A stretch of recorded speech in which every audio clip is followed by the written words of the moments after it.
Boa noite, meu irmão, minha irmã. Hoje, juntos para mais um culto, uma celebração de adoração ao nosso Deus. Espero que você esteja bem, você e sua família. Já pode, como de costume, afastar a mesa, o sofá. Prepare um espaço para, junto com a sua família, celebrar ao Senhor. Hoje, culto também de ceia. Espero que você tenha preparado aí o seu pão, o seu suco de uva. Já deixe preparado, porque logo no final dessa celebração, após a mensagem, nós vamos juntos participar da ceia do Senhor. Abra sua Bíblia nesse momento, no Salmo de número 27. Nós vamos no recitativo bíblico ler do número 1 ao número 4, que diz assim: O Senhor é a minha luz e a minha salvação, a quem temerei? O Senhor garante a minha existência, o que haveria de recear? Quando os perversos, meus inimigos, avançarem contra mim para dilacerar-me, eles é que tropeçarão e cairão por terra. Ainda que um exército me cerque, meu ser não se entregará ao temor. Ainda que uma guerra estoure contra mim, manterei minha fé inabalável. Um anseio manifestei ao Senhor, e sua realização buscarei, que eu possa viver na casa do Senhor todos os dias da minha vida, para contemplar a glória do Senhor e buscar sua orientação no seu templo. Querido, não importa o que se levante contra nós, o Senhor é a certeza que nós continuaremos, que nós avançaremos e que nós prevaleceremos. Então nessa noite, celebre ao Senhor com muita alegria, junto com a sua família. Louvado seja o nome do Senhor Jesus Cristo. E é em nome desse Senhor que nós servimos e adoramos, que nós convidamos você e sua família a adorar, a contemplar a beleza do Senhor, por tudo que Ele tem feito a cada um de nós. Como bem disse o pastor, nós estamos guardados, nós estamos protegidos, nós estamos debaixo da poderosa mão do Senhor que tem cuidado de cada um de nós. Que essa palavra, que os louvores que vão ser entoados aqui essa noite vá de encontro ao seu coração. Adore conosco nesse momento.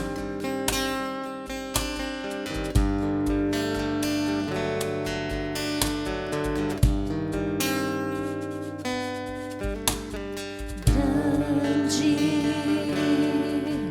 é o Senhor e muito digno de louvor. Na cidade do nosso Deus, seu santo monte, alegria de toda a terra.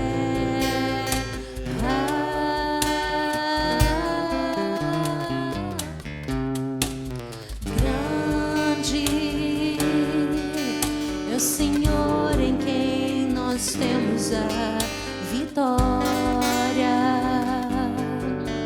e que nos ajuda contra o inimigo. Por isso diante dele nos prostramos.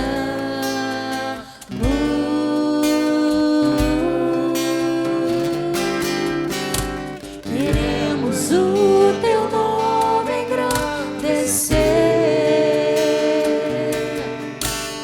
e agradecer-te por tua obra em nossas vidas. Confiamos em teu infinito amor, pois só tu és o Deus eterno sobre toda a terra e céu. Queremos o teu nome. Queremos o teu nome engrandecer e agradecer-te por tua obra em nossas vidas. Confiamos em teu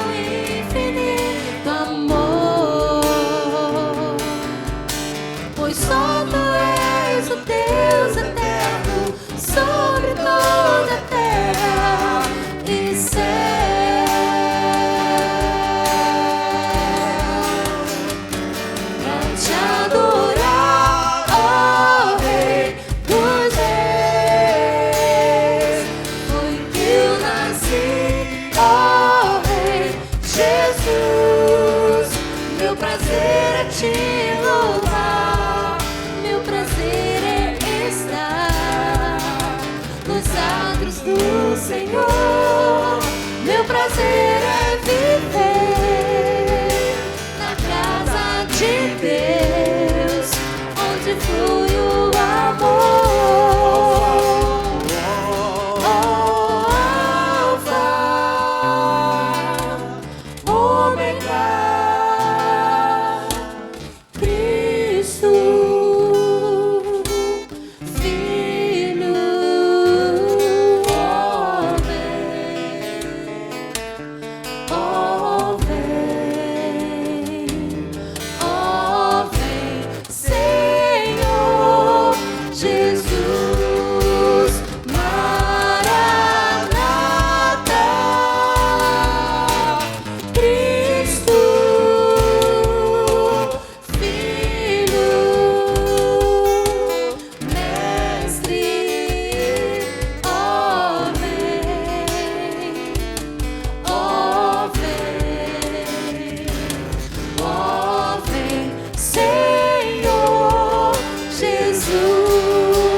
Santo nome, Senhor Jesus. Nunca saberemos o preço. Nunca saberemos o preço. Adore, querido. Adore ao Senhor. Eu nunca saberei o preço dos meus pecados lá na cruz. Eu nunca saberei o preço dos meus pecados lá na cruz. Eu nunca saberei o preço dos meus pecados lá na cruz. Vim para adorar.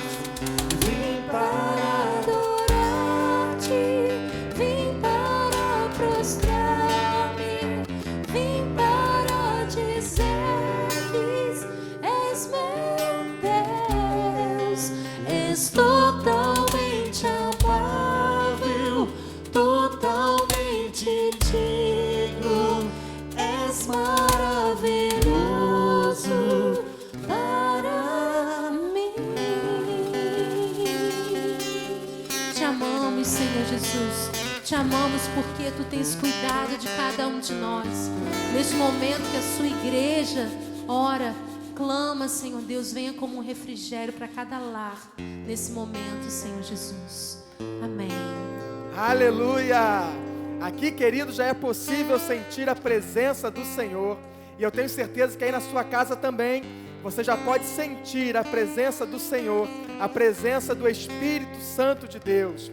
Que você possa orar a Ele nesse momento, adorar a Ele nesse momento, render graças a Ele nesse momento. Nós também adoramos ao Senhor através dos nossos recursos, dos dízimos e das ofertas. Aê! Momento de dedicação de bens e de vidas. Glória a Deus. Nosso amigo aqui, Fabinho, está ligado, né?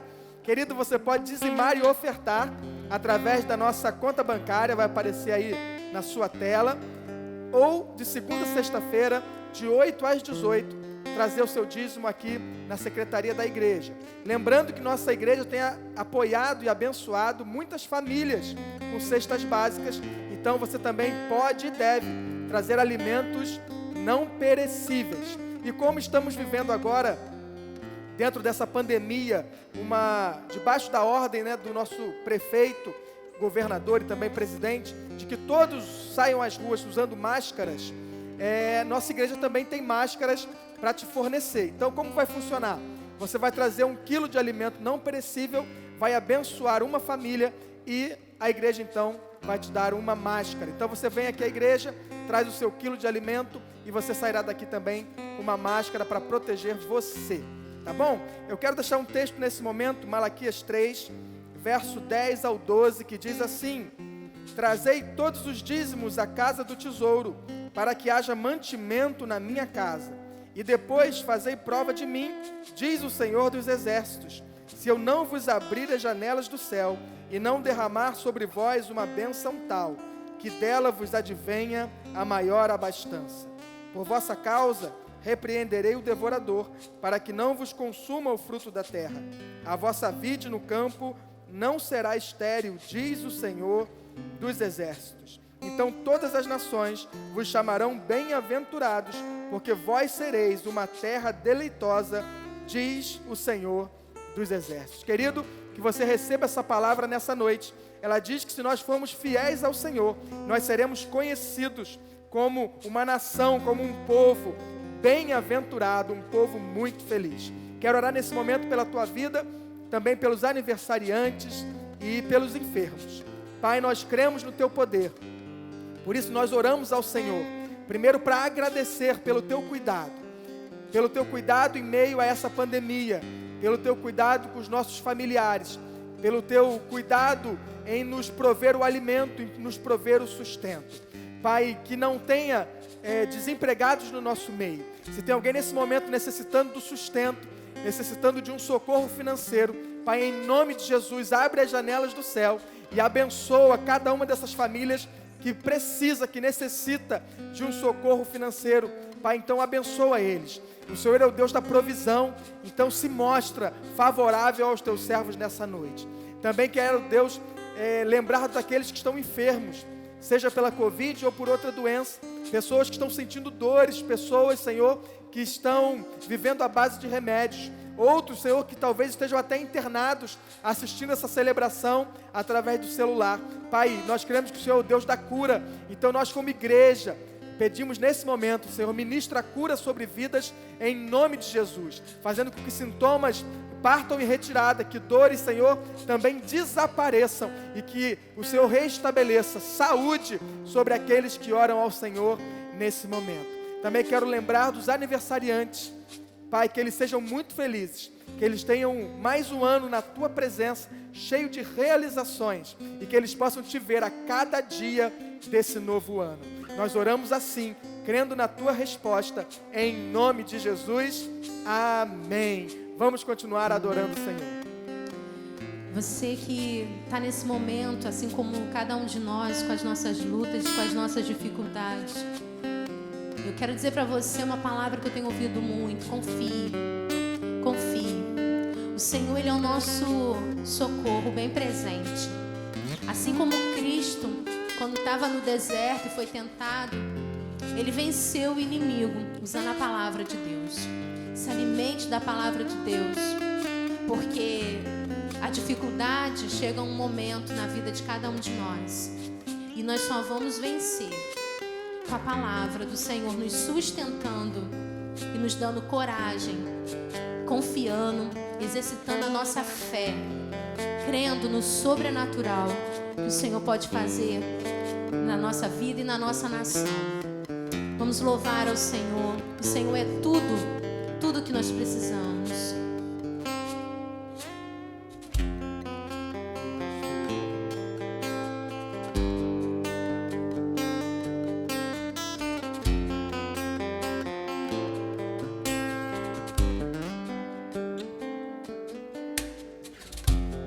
Tu és tudo que eu mais quero,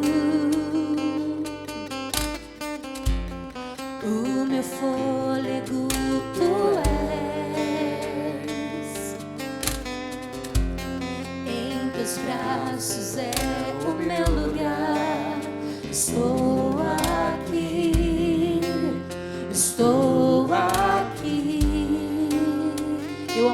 presença, Senhor Jesus. Pai, eu amo tua presença. O teu sorriso é vida em mim. Eu seguro em tuas mãos, confio em ti, confio em ti. Quero ir mais fundo, leva-me mais perto, onde eu te encontro, no lugar secreto. Aos teus pés me rendo, pois a tua glória quero ver.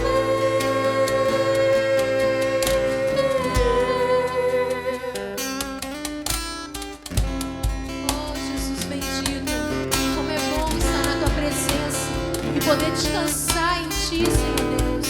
Seja o nosso refrigério, Pai. Pai, eu amo tua presença. O teu sorriso é vida em mim. Adore. Eu seguro em tuas mãos, eu confio em ti, confio em ti. Quero ir mais fundo, leva-me mais perto, onde eu te encontro, no lugar secreto. Aos teus pés me rendo, pois a tua glória quero ver. Quero ir mais fundo, leva-me mais perto, onde eu te encontro, no lugar secreto. Aos teus pés me rendo, pois a tua glória quero ver. Queremos te ver, Senhor Jesus. Tudo que eu mais quero é te ver. Me envolva com tua glória e poder. Tua majestade é real, tua voz ecoa em meu ser. Tudo que eu mais quero é te ver. Me envolva com tua glória e poder. Tua majestade é real, tua voz ecoa em meu ser. Tudo que eu mais quero é te ver. Me envolva com tua glória e poder. Tua majestade é real, tua voz ecoa em meu ser. Quero ir mais fundo, leva-me mais perto, onde eu te encontro, no lugar secreto. Aos teus pés me rendo, pois a tua glória quero ver. Eu quero te ver, Senhor Jesus. Venha nos abraçar, ó Pai. Venha nos confortar nesse momento, Senhor Deus. Venha nos encorajar, ó Pai. Visita as suas casas, Senhor Deus, que nesse momento necessitam de um conforto, de um consolo. Conforta os nossos corações, Senhor Jesus. Somos tão dependentes de Ti, Senhor Deus. A Tua graça, Senhor Deus, derrama sobre nós, Pai. Nossas famílias, os nossos filhos, os nossos pais, avós, Senhor Deus, nos guarda com a Tua poderosa mão. A nossa liderança, o nosso país, Senhor Jesus. Nós não confiamos em homens, nem em carros, como está escrito na Tua palavra. A nossa confiança, a nossa fé, a nossa esperança está no Senhor Jesus, aquele que vive, aquele que reina para todo sempre. Louvado seja o Seu santo nome, Jesus. Amém. Vamos cantar a próxima canção e fazer dela uma oração. Pai nosso, Vamos nos despojar diante do Senhor. Vamos nos entregar diante dEle. Ele é o nosso socorro nesses dias.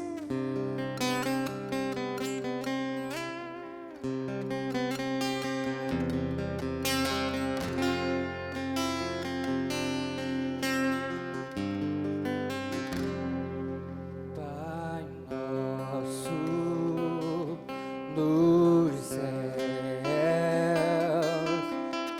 santo é o teu nome, teu reino buscamos, tua vontade seja feita na terra como é nos céus. Deixa o céu descer na terra como é nos céus. Deixa o céu descer.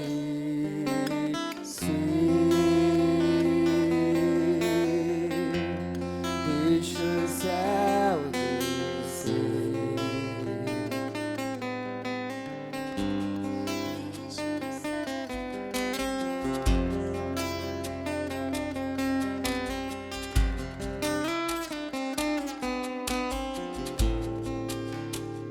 Adore, diga nesse momento com força. Pai nosso dos céus, santo é o teu nome, o teu reino buscamos, tua vontade seja feita na Terra como é no céu. Deixa o céu descer na terra como é no céu. Deixa o céu descer.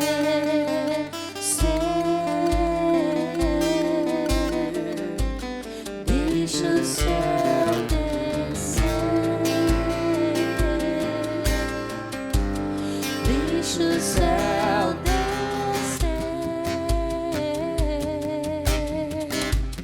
Deixa o céu descer.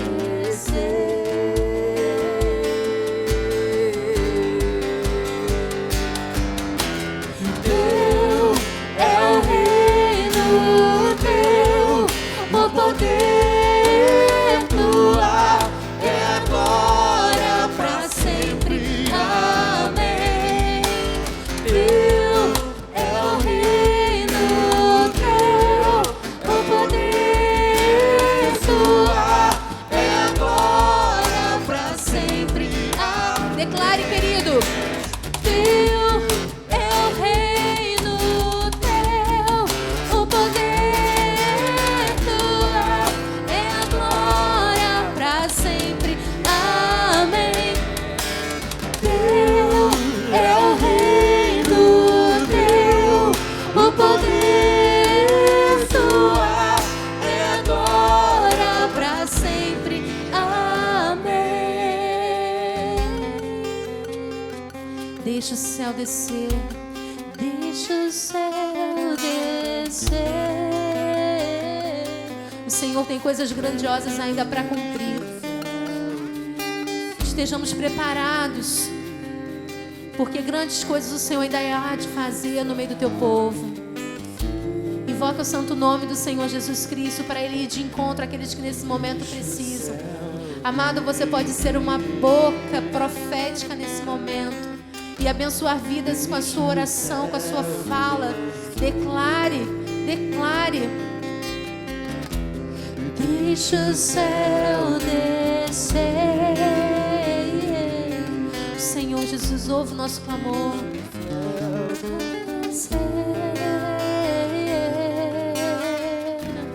Deixa o céu descer. Declare. Deixa o céu descer. Do Senhor é o reino. Deixa o céu. Teu é o reino, teu o poder, tua é a glória pra sempre. Amém. Eu declaro.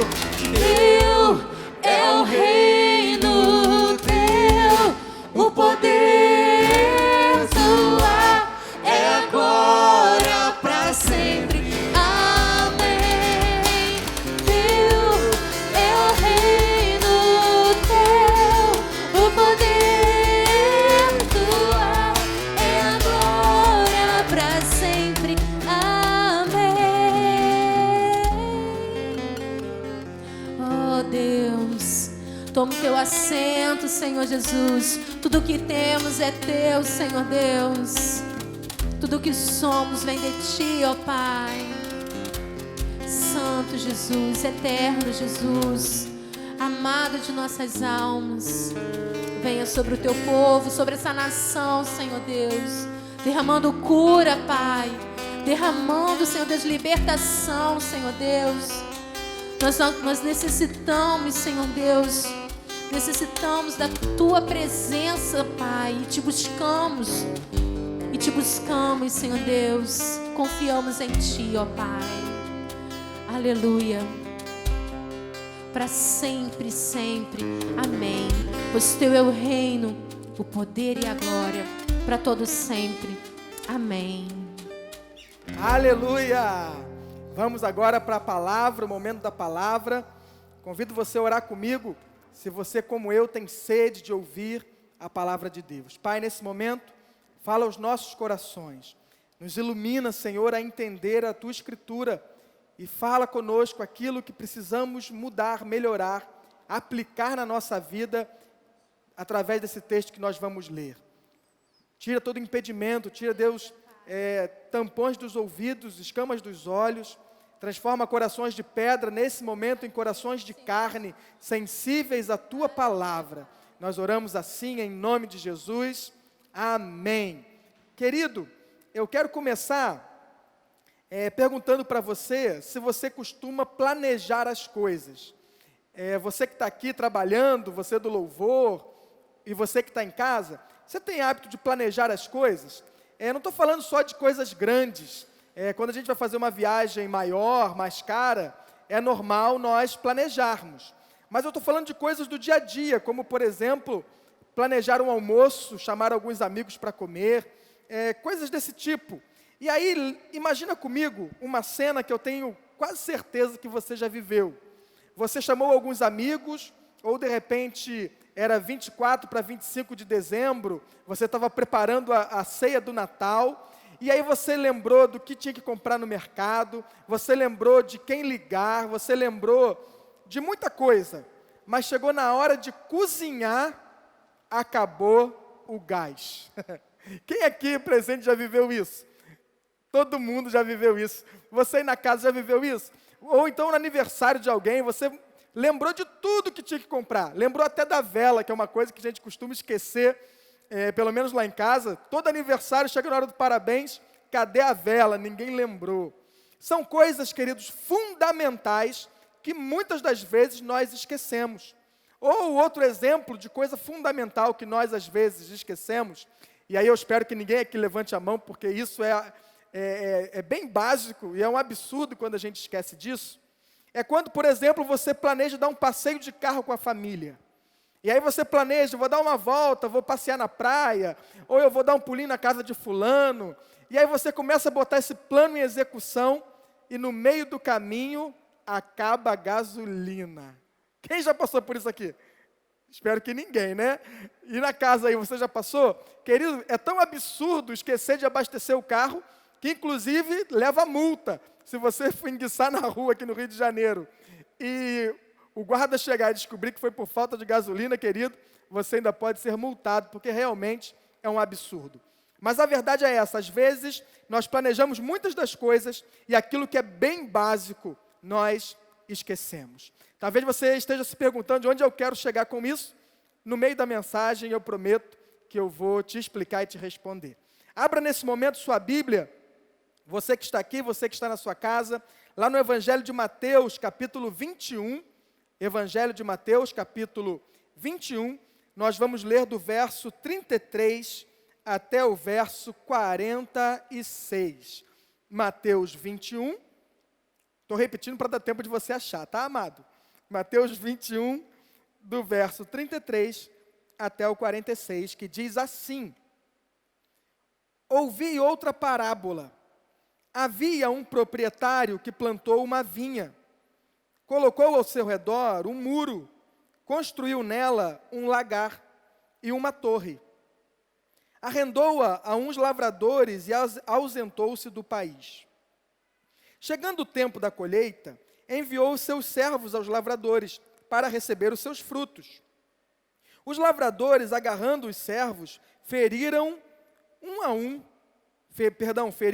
um, mataram o outro e apedrejaram o terceiro. Então enviou outros servos, em maior número do que os primeiros, e eles lhes fizeram o mesmo. Por último, enviou-lhes o seu filho, dizendo: respeitarão a meu filho. Os lavradores, porém, vendo o filho, disseram entre si: este é o herdeiro, vinde, vamos matá-lo e nos apoderar da sua herança. Assim agarraram-no, arrastaram-no para fora da vinha e o mataram. Portanto, quando vier o dono da vinha, o que fará aqueles lavradores? Responderam-lhe: destruirá de maneira horrível esses perversos e arrendará a vinha a outros lavradores que no devido tempo lhe entreguem os seus frutos.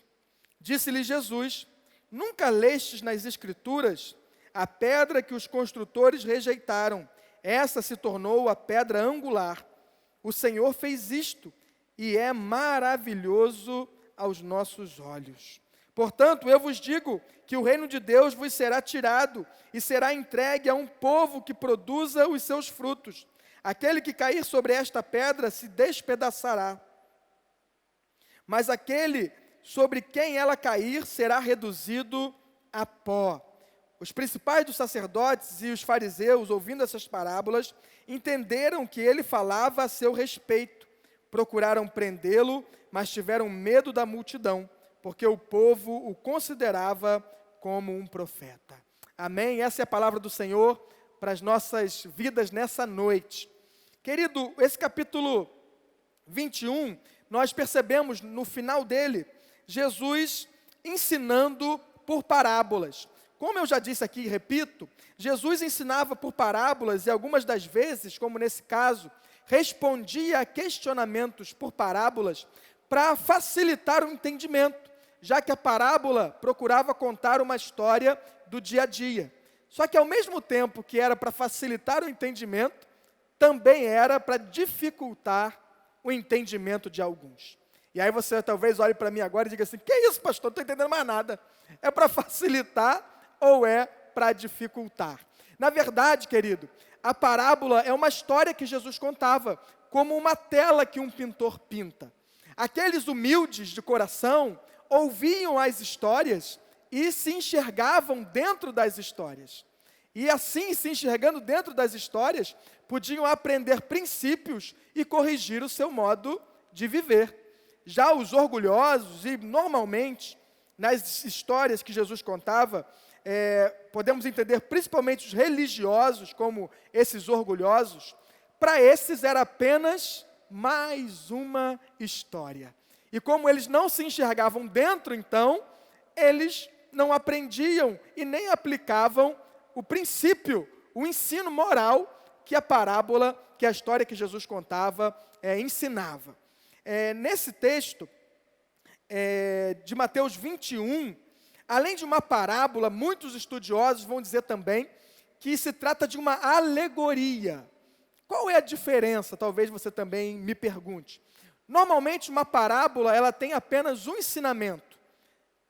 Pegar uma parábola, como por exemplo, a do bom samaritano, e querer que cada elemento da parábola tenha um significado, acaba sendo perigoso.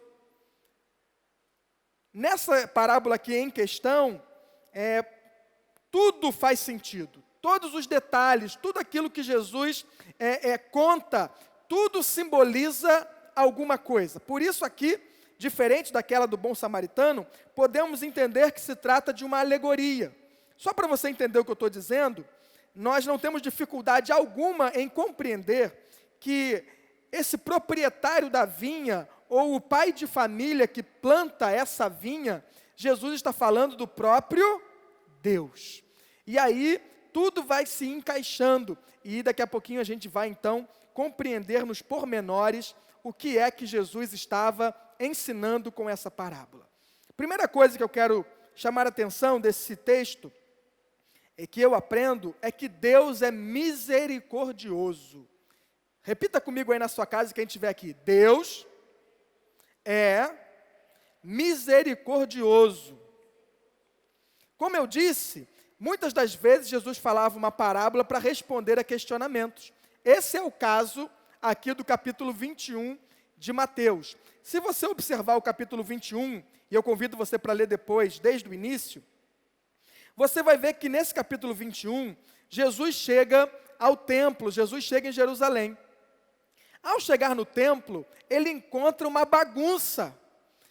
Tinha virado um grande comércio, as pessoas vendendo os sacrifícios, vendendo os animais, para aqueles que iam ao templo para ofertar, para sacrificar ao Senhor. Diz o texto do capítulo 21, a partir do verso 12, que Jesus, vendo aquilo, ele fica muito irado, e ele faz um tipo de chicote, e ele vira mesas, e ele expulsa todos aqueles cambistas e vendedores daquele lugar.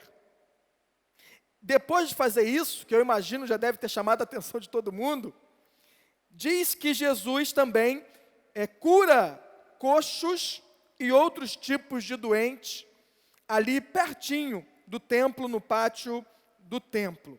Quando os religiosos observam Jesus fazendo essas coisas, seja expulsar os cambistas, dizendo que a casa do pai dele era casa de oração e não covil de ladrões, ou curando pessoas, os religiosos então chegam perto de Jesus e fazem uma pergunta para ele. E a pergunta é: com que autoridade você está fazendo isso? Ou Jesus, quem te deu autoridade para fazer isso que você está fazendo? Essa foi a pergunta que os religiosos fizeram. E essa parábola que nós lemos está respondendo essa pergunta.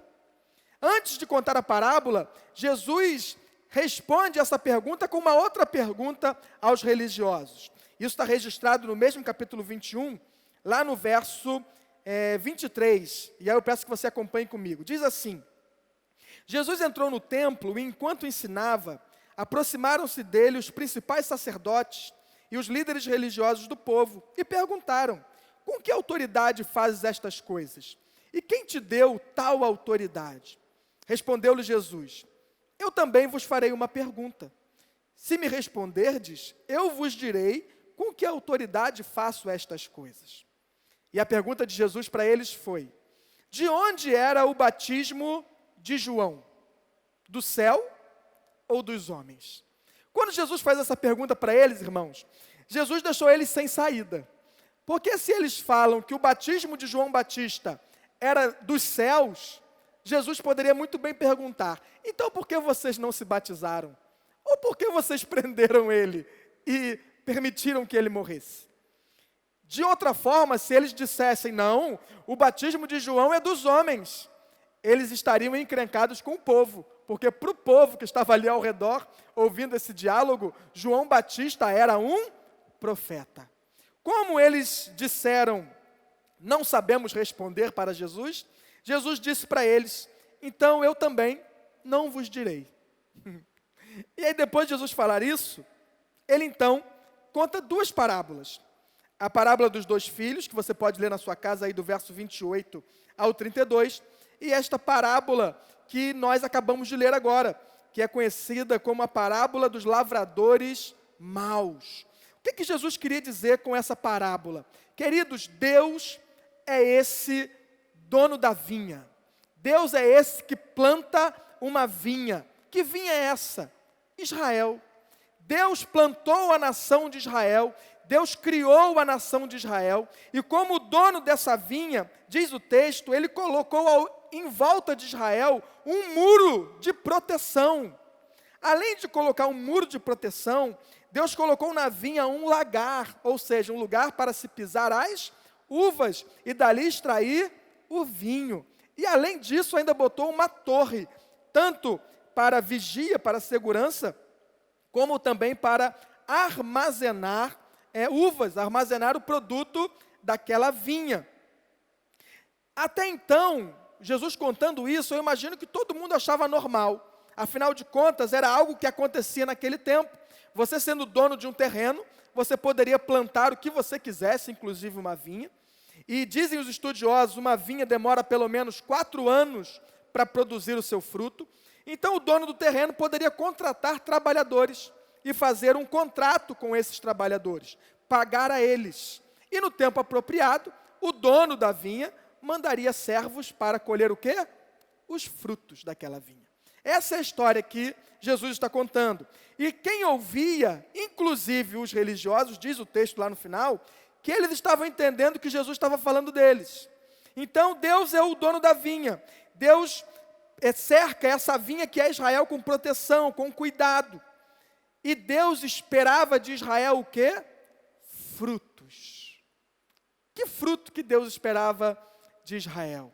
Querido, Deus quando planta Israel, Deus quando cria Israel, Deus esperava que as nações ao redor, as nações pagãs, observassem o relacionamento de Israel com o seu Deus e que as nações ao redor também sentissem o desejo de servir ao Deus de Israel. Mas infelizmente não é isso que acontece. O povo de Israel, por diversas vezes, tanto no Antigo Testamento, quanto no Novo Testamento, no que nos é relatado nos Evangelhos, o povo de Israel se desviou. No Antigo Testamento é muito comum você perceber o desvio por causa da idolatria, motivo inclusive que levou o povo de Israel a viver o exílio, tanto o reino do norte quanto o reino do sul. No Novo Testamento o problema não é mais a idolatria. No Novo Testamento o problema é a hipocrisia dos religiosos. E aí Jesus vai contando a história e ele vai dizendo, o dono então dessa vinha, no tempo de colher o seu fruto, ele manda servos. Esses servos chegam na vinha e aqueles que cuidavam da vinha ferem esses servos, matam esses servos. O dono da vinha então manda outros servos, que também são mortos e maltratados. De quem Jesus estava falando? Eu pergunto para você. É de comum entendimento que Jesus estava falando dos profetas. É isso que Israel fez ao longo da história. Sempre que o povo se desviava, Deus mandava um profeta, que apontava o caminho certo, como Elias, por exemplo. Na época do rei Acabe e Jezabel, o povo tinha se desviado completamente da adoração ao Deus verdadeiro e estava adorando a Baal. Então Deus manda Elias, um profeta que dizia, parem com isso, voltem a adorar o Deus de Israel. Mas querido, a história ela conta, depois você pode pesquisar aí, no Google se você quiser, quantos profetas ou quais profetas foram mortos na história de Israel. E você vai ver que foram muitos mortos, maltratados, como Zacarias, Jeremias e outros. Você vai perceber, como por exemplo o último profeta que aqui nós temos o conhecimento, que foi João Batista, que terminou por preso e decapitado. Foi isso que Israel, que aqueles que cuidavam da vinha que era Israel, fizeram com os profetas. Mataram e maltrataram um a um. E aí talvez você então me pergunte, mas o que isso tem a ver com Deus ser misericordioso? O que tem a ver até então? Até esse ponto da história, onde entra a misericórdia de Deus. E aí eu vou te explicar. Eu imagino que quem ouvia essa história naquele momento, deve ter pensado, isso não aconteceu de verdade. Essa história que Jesus está contando, ele está inventando. Sabe por que eu imagino que eles pensaram isso? Se coloque você agora, que está me ouvindo, como dono de uma vinha. E você mandou servos para colherem o fruto. E eles mataram os teus servos. Aí você manda outros empregados. E eles matam também. Qual de nós teria coragem de pegar o filho e mandar? Nenhum de nós. Porque se mataram os empregados, não vão matar o meu filho também.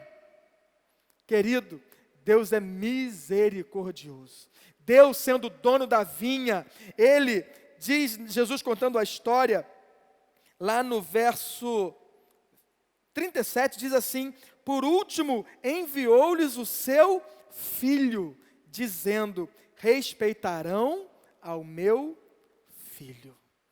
Querido, isso poderia muito bem ser traduzido com aquilo que o apóstolo João diz lá em João 3,16, que Deus amou o mundo de tal maneira que deu o seu filho, para que todo aquele que nele crê não pereça, mas tenha a vida eterna. Querido, Deus sendo dono da vinha, mesmo tendo visto os seus profetas, os seus servos, sendo mortos e maltratados, Ele enviou o próprio Filho, para resgatar os frutos daquela vinha, para resgatar os fiéis, aqueles que se quebrantavam. Deus enviou o próprio Filho. Deus é misericordioso. Mas diz o texto que por egoísmo, e aí você vai entender que tem tudo a ver com o que Jesus estava vivendo naquele momento, porque diz a história que Jesus conta, que quando o filho chega, olha o pensamento dos lavradores. Verso 38. Porém, vendo o filho, disseram entre si, este é o herdeiro. Vinde, vamos matá-lo e nos apoderar da sua herança. Queridos, naquele momento ali, líderes religiosos de um lado, Jesus do outro. Na mente dos líderes religiosos, o que estava em jogo era a dominação religiosa, o ser o líder mais importante. Os fariseus, por exemplo, os outros líderes, eles se achavam os detentores da cadeira de Moisés. Eles se achavam os responsáveis pela religião judaica e pelo templo. E como agora surgiria um outro mestre? Como surgiria agora Jesus ensinando, fazendo essas coisas? E aí você entende a pergunta, com que autoridade você faz isso? É como se eles dissessem, nós é que somos a autoridade aqui, você não. Então quem te deu autoridade para fazer isso? Para curar pessoas aqui, para expulsar os comerciantes? Eles não iriam reconhecer a autoridade de Jesus. Eles não iriam abrir mão do poderio e do domínio religioso por Jesus. Por isso, na própria história que Jesus conta, de forma profética, ele fala aquilo que aconteceria com ele.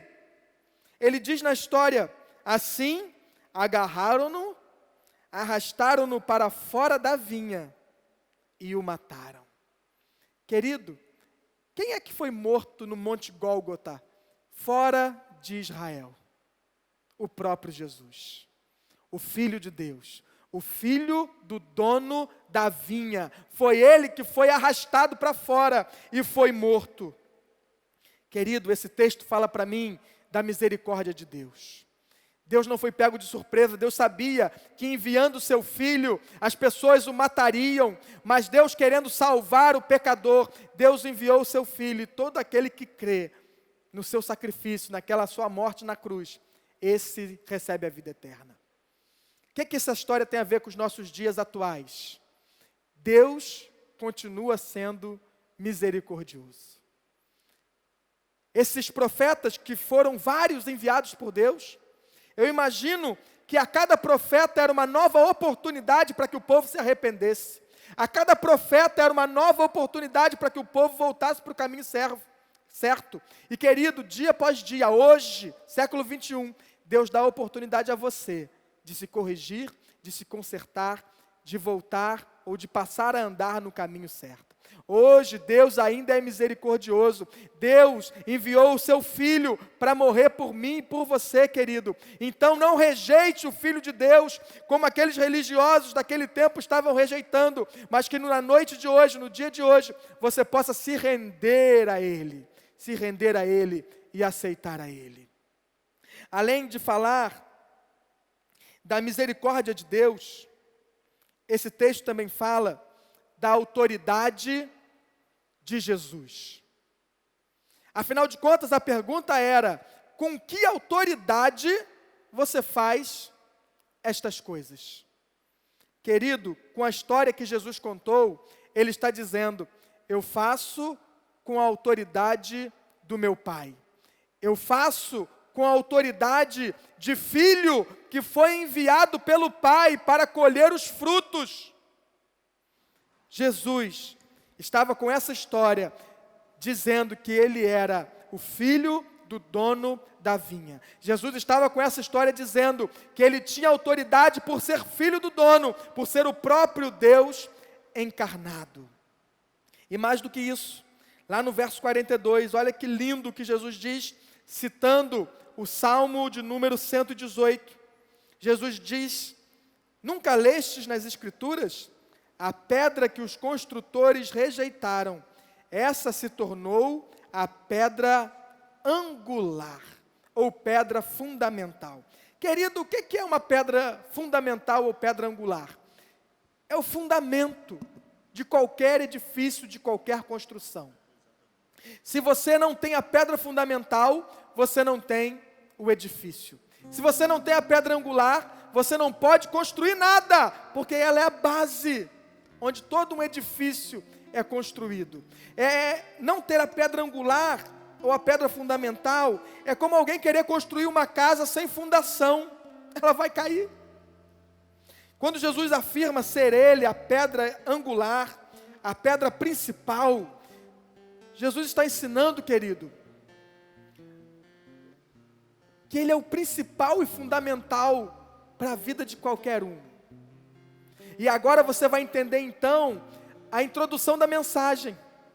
O porquê que eu disse que às vezes você prepara todo um almoço e esquece de comprar o gás. Querido, não vai sair almoço se não tiver gás. De repente você se arruma o carro, arruma as crianças, entra todo mundo no carro, mas se não tiver gasolina, você não vai a lugar nenhum.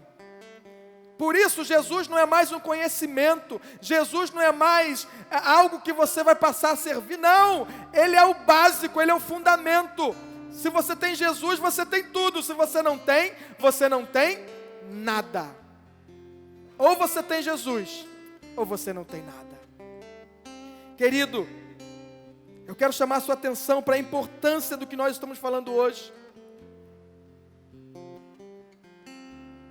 Não é mais um ensinamento, não é mais uma prática que você precisa aprender, não. É o fundamento da tua história e da tua vida. Sem Jesus, querido, não tem jeito. Sem Jesus não tem jeito. Por isso, nessa noite, querido, se renda a Ele. Peça a Ele para entrar na sua vida. Sobre ser pedra fundamental, Jesus ainda diz mais. Ele diz lá no verso 44... aquele que cair sobre esta pedra se despedaçará, mas aquele sobre quem ela cair será reduzido a pó. Querido, diante da pedra fundamental que é Jesus, diante dele, você só tem duas opções. Ou você vai fazer dele a pedra fundamental da tua vida e construir uma história em cima desta pedra, ou você será destruído. Eu quero ler o que o comentarista Shedd, doutor Shedd, já falecido, escreveu sobre esse versículo. Ele diz assim: Jesus é a pedra fundamental. Para os que confessam o seu nome e edificam suas vidas nele, passando então a fazer parte do edifício de Cristo. Para quem se recusa a crer em Cristo, ele deixa de ser a pedra que alicerça a sua vida, tornando-se pedra de tropeço e condenação no julgamento. Querido, não tem como, diante de Jesus Cristo, diante da pedra que Ele é, não tem como você se esquivar, não tem como você ficar indiferente, não tem como você ficar em cima do muro. Diante da pedra que é Jesus, ou você o aceita e faz dele alicerce, ou você o rejeita, e o rejeitar será o motivo da sua condenação. Não tem como ficar indiferente. No final da mensagem de hoje, não tem como você não responder alguma coisa para o Senhor. No final da mensagem de hoje, ou você vai dizer: sim, Senhor, eu creio, e eu quero fazer de Cristo o alicerce da minha vida. Ou você vai dizer no final dessa mensagem: não, eu não creio, eu não quero Ele. Isso servirá para a sua própria condenação. E em último lugar, eu quero compartilhar com você que nesse texto que lemos, existe uma palavra profética para a igreja. Nesse texto que nós lemos, existe uma palavra profética para mim e para você. Olha o que os próprios religiosos disseram. Jesus, no final da história que ele conta, após falar o que fariam os lavradores maus ao filho do dono da vinha, observa o que Jesus pergunta no verso 40, ele diz: portanto, quando vier o dono da vinha, nós que já entendemos o significado da história, da parábola, quando vier Deus, o que fará a estes lavradores? Queridos, os próprios religiosos, que nessa história eram os lavradores maus, olha o que eles respondem, verso 41, responderam-lhe: destruirá de maneira horrível esses perversos, e arrendará a vinha a outros lavradores, que no devido tempo lhe entreguem os frutos. Queridos, eles eram indesculpáveis. Eles sabiam exatamente o que aconteceria com eles, se eles permanecessem naquela prática.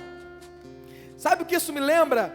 Isso me lembra de Davi, quando ele mata Urias e trai com Batseba, que o profeta Natã chega para ele e conta aquela história. Olha, o homem tinha muitos animais, mas um dia ele foi dar o banquete, e em vez de matar um dos seus animais, ele foi a um homem que só tinha um animalzinho, uma ovelhinha, e ele matou essa uma ovelhinha do outro. E o profeta Natã pergunta para Davi: o que vai fazer com esse homem? E Davi diz o quê? Mata ele. E aí o profeta Natã esclarece a história: Davi, você é esse homem. Só que Davi se arrependeu. Aqui, aqueles religiosos, pelo menos nesse texto, não mostra arrependimento nenhum deles. E aí vem uma palavra para nós, para a igreja.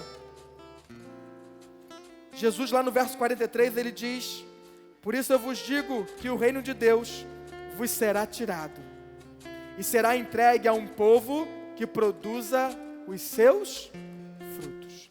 Aqui Jesus está falando de nós. Aqui Jesus está falando dos gentios. Aqui Jesus está falando da igreja. Nós somos esse povo que agora vamos produzir os frutos. Se ele não achou em Israel naqueles dias uma nação que entregasse os frutos, ele então tiraria deles o reino, tiraria deles a vinha e entregaria a uma outra nação, que essa sim produziria os frutos. Querido, a igreja, ela é criada e ela tem por alicerce Jesus, a pedra fundamental, e existe liberado sobre a igreja uma palavra de frutificação, porque é isso que Jesus fala lá em João 15:5, quando ele diz: eu sou a videira e vocês são os ramos. Se alguém permanecer em mim e eu nele, esse dá muito fruto, pois sem mim vocês não podem fazer coisa alguma. Querido, nessa história, Jesus já estava falando sobre nós, Jesus já estava falando sobre a igreja, porque se naquele momento ele não achava frutos, agora com a igreja, ela frutificaria. Por que ela frutificaria? Porque o alicerce dela, a base da igreja, é o próprio Jesus Cristo. É isso que Jesus disse para Pedro. Ele disse: Pedro, sobre esta pedra eu edificarei a igreja. E como tudo na Bíblia casa perfeitamente, convido você no mesmo capítulo 21, que nós lemos essa parábola, voltar alguns versos, lá o verso 18. Olha que interessante, no mesmo capítulo tudo junto. No verso 18 diz assim: de manhã, ao voltar para a cidade, teve fome. Avistou uma figueira à beira do caminho, dirigiu-se a ela, mas nada encontrou senão folhas. E disse-lhe: nunca mais nasça fruto de ti. E a figueira secou imediatamente. Querido, no mesmo capítulo, Israel era como aquela figueira. Ela não produziu os frutos. O dono da vinha, quando mandou os seus servos, quando mandou o seu filho, não encontrou frutos. Então o reino seria tirado deles e entregue a uma outra nação. E essa sim produziria o seu fruto no tempo certo. Querido, se você é a igreja de Jesus, você hoje é essa nação. O Senhor espera de mim, de você, frutos, muitos frutos. Não venha com aquela historinha de que é melhor um fruto com qualidade do que quantidade. Não, Jesus quer quantidade e qualidade. Nós fomos chamados a frutificar, frutos de arrependimento, fruto do Espírito Santo, fruto de santificação. Nós precisamos viver uma vida digna de cidadãos do reino de Deus, de filhos de Deus. Nós vamos cantar um trechinho de uma canção e logo após nós vamos orar juntos.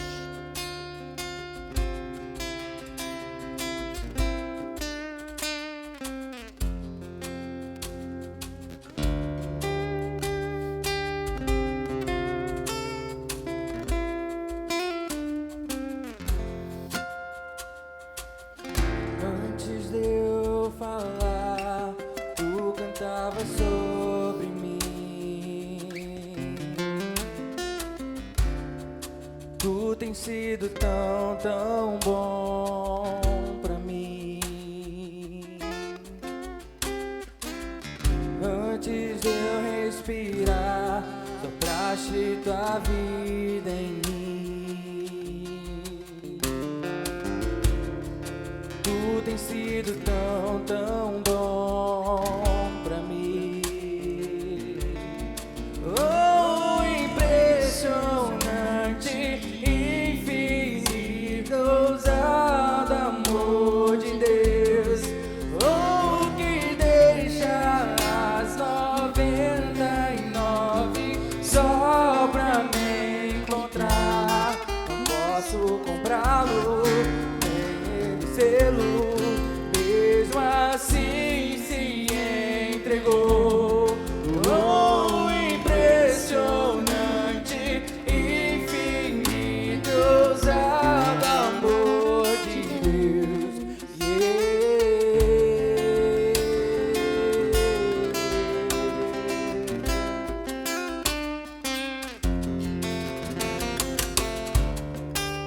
Querido, hoje a oração é uma só. O convite é um só. É que você não esqueça do principal. É que você não faça planos de vida, de construções, de uma história de vida de longos anos. Querido, não esqueça do principal. Jesus é a pedra fundamental, Jesus é o alicerce. Ou você tem Ele, ou você não tem nada. Ou você está sobre Ele, firmado nele, ou você, infelizmente, será condenado. Por misericórdia de Deus, Ele está te dando tempo, Ele está te dando oportunidades. Assim como o povo de Israel teve muitas oportunidades, Deus hoje está te dando mais uma oportunidade. E o convite é que hoje você então decida crer em Jesus e fazer dele o alicerce da tua história. Se você já fez essa decisão e você é a igreja, o convite é então que você produza muitos frutos, porque o dono da vinha, Deus, está interessado em frutos. E Jesus já disse que Ele é a videira, e se nós estivermos nele, nós produziremos muito fruto. Pai, nesse momento eu quero orar pelo meu irmão e pela minha irmã. Pessoas que nesse momento, Senhor, estão crendo no Senhor como Salvador. Estão tomando o Senhor por alicerce das suas histórias. Pai, perdoa os pecados dessas pessoas. Sela com o Espírito Santo. E que eles possam, dia após dia, firmados sobre o Senhor, sobre o alicerce, sobre a pedra fundamental que é o Senhor, que eles possam ter uma vida abençoada. Pai, toca no coração dessas pessoas que ainda estão em dúvida, Senhor.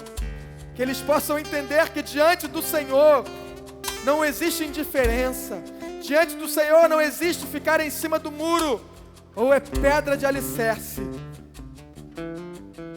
ou então serão condenados por rejeitar o Senhor. E eu quero orar também nesse momento pela igreja, Senhor, por nós, que já temos o Senhor como alicerce de nossas vidas.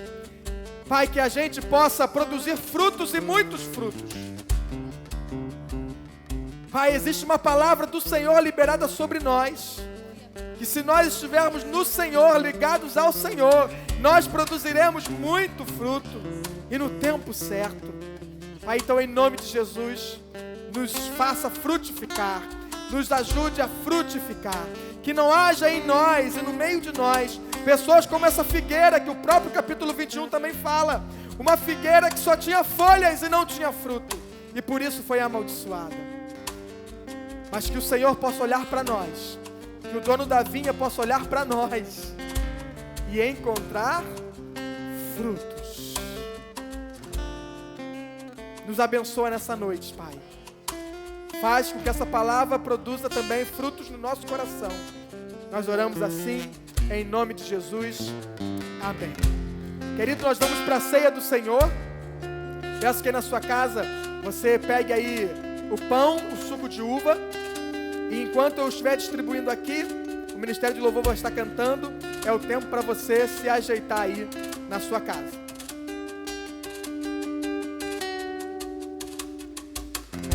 Inimigo eu fui, mas teu amor lutou por mim. Tudo tem sido tão, tão bom pra mim. Não tinha valor, mas tudo pagou por mim.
momento, enquanto o Rodrigo dedilha aqui o seu violão, vamos fazer aquilo que Paulo nos instrui na sua primeira carta aos Coríntios. Ele diz assim: examine-se o homem a si mesmo, antes de comer deste pão e beber deste cálice. Pois o que come e bebe indignamente, come e bebe para a sua própria condenação, não discernindo o corpo do Senhor. Então, nesse momento, querido, ore ao Senhor, avalie a sua vida. Se você perceber algum tipo de pecado, esse é o momento de você se arrepender e pedir perdão ao Senhor.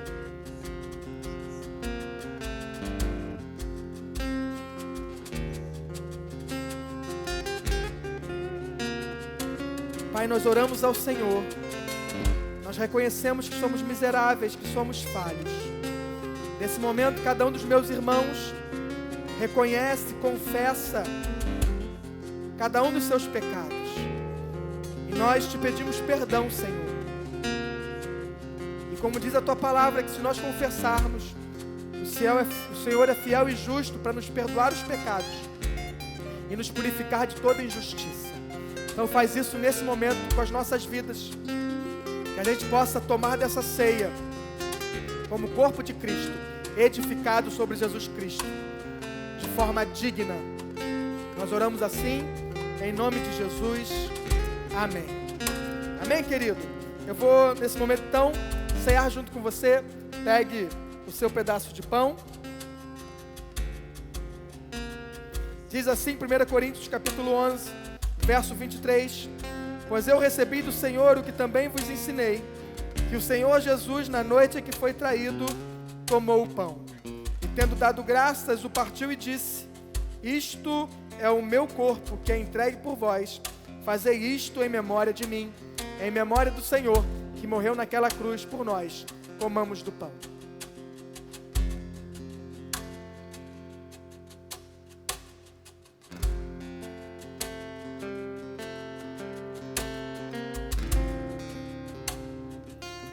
Semelhantemente, depois de cear, tomou o cálice, dizendo: este cálice é a nova aliança no meu sangue.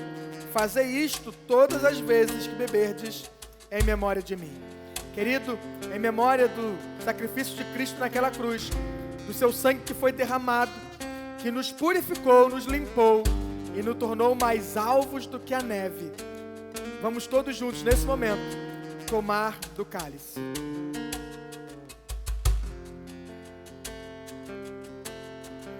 Pai, nós agradecemos pelo Teu sacrifício naquela cruz. Te agradecemos porque nós não tínhamos esperança. Nós estávamos perdidos, sem Deus no mundo. Estávamos, Deus, já condenados ao inferno pela desobediência, pelos nossos pecados. Mas obrigado pelo Teu sacrifício, que perdoou os nossos pecados, que nos purificou de toda a injustiça e que nos tirou uma veste suja e nos deu vestes de santidade. E agora nós somos alvos como a neve. Deus, muito obrigado. Nós te agradecemos e oramos em nome de Jesus. Amém.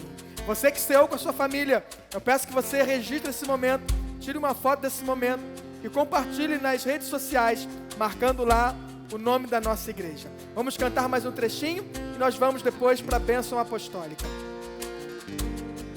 Mais alvo que a neve serei,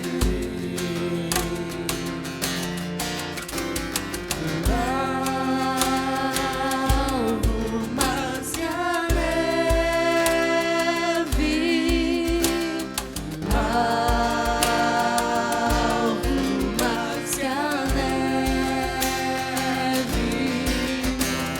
sim, neste sangue lavado, mais alvo que a neve serei.